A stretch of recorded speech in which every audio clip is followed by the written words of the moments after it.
I saw him drop in front of me. He was shot in the head. I left at that point because I didn't know if the shooter was coming out of the building or if I was still in the area where he could shoot me as well. Fatal shootings rock Washington and the nation. It's Monday, September 16th. Welcome to the News Hub. I'm Simon Constable. Here's what we know now about today's shootings at the Navy Yard in Washington. At least 12 people are dead, including a suspected gunman, and several others are injured after a shooting spree this morning at the U.S. Navy Yard in southeast Washington, D.C. The shooter has been identified as a 34-year-old civilian contractor, Aaron Alexis.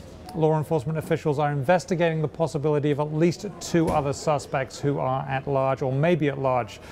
Much of the surrounding D.C. area is suspending normal operations. The Senate is on lockdown until the situation is deemed safe, and the Washington Nationals have postponed their evening game against the Atlanta Braves. President Obama spoke earlier this afternoon calling this, quote, another mass shooting, end quote. Take a listen. We are confronting yet another mass shooting, and today it happened on a military installation in our nation's capital. It's a shooting that targeted our military and civilian personnel. These are men and women who were going to work, doing their job, protecting all of us. They're patriots, and they know the dangers of serving abroad, but today they face the unimaginable violence that they wouldn't have expected here at home.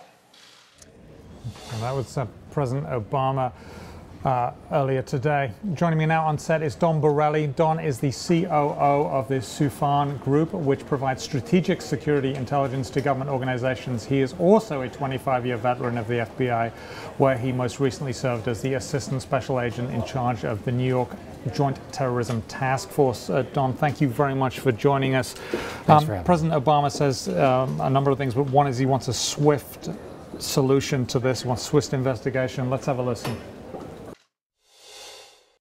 I've made it clear to my team that I want the investigation to be seamless so that federal and local authorities are working together. And as this investigation moves forward, we will do everything in our power to make sure whoever carried out this cowardly act is held responsible. Don, you've spent a decade, 2 decades and a half with the FBI doing work that involves investigating things like this. Where do you start? Well, there's a lot of things that are going to be happening simultaneous. Number one, you have a crime scene that has physical evidence. You're going to have shell casings and bullet fragments, and you also have, obviously, a deceased shooter. So that is going to there will be investigative leads from the crime scene itself. Also, we can't forget the fact that there's at least one more potential person at large, so there's a tactical operation ongoing to try to determine whether or not there's somebody that could present harm to those people in and around the facility.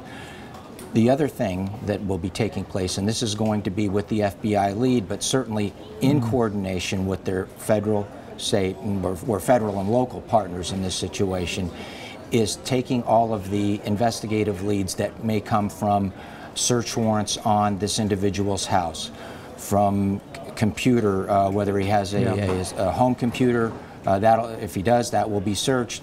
Obviously his work computer, telephone records, interviewing of fellow employees, interviewing family members, essentially looking for every lead that might try to give the investigators some nugget of information to try to figure out, A, what was this person's motive, and B, are there other people involved? So the motive, it's always hard to understand at something like this. We're told that this shooter, the alleged shooter, was a contractor, and a civilian contractor. That meant he would have known this base really well. Does that suggest this was planned? It does a little bit suggest it was planned. How far in advance it was planned is yet to be determined. When I first learned of this incident, my first thought is this is somebody that had some knowledge and some level of access to get onto this facility, because it's a hard target. It has rings of security. You have access badges. You have armed security guards. Police. You have military police. So the chances of somebody without any knowledge of how that security apparatus works to get on and do that much damage would be difficult, as opposed to somebody that knows the layout, knows where the buildings are located, has a security badge, and I can't confirm this, but I've heard reports that the shooter made his way to a building that was one of the more important buildings on the base, and that is, you know, an area where many of the senior executives work. Whether that was by design or by accident, I guess, is yet to be determined. But it does suggest that this person had some level of knowledge. Now, the key thing is this workplace violence? Did this individual just have a run-in with his bosses, or is this something that's been cooking in his brain for a while?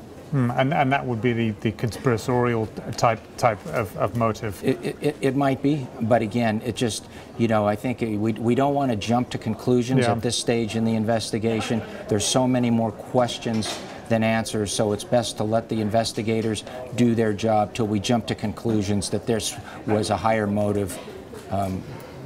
What sort of tools will the investigators be using? Presumably looking at shell casings and things like that under microscopes to see what the markings are, see if they match. What other things can we be looking for? I think the big thing that would be looking at a lot of the digital forensic evidence, the telephone records, the emails, the computer at the work, the computer at home. This person went through a background check, which means they've listed individuals, part of family members, and other people that have vouched for them as being a good person and responsible to do the duties, you know, that he was tasked to do. So interviews of those people to ask, did you notice a change in this person's behavior lately? Have you seen anything unusual?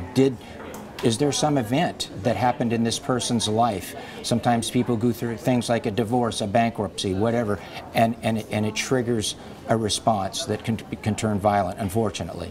It is very unfortunate. Now, we're told that the alleged shooter or shooters were wearing military-style clothing.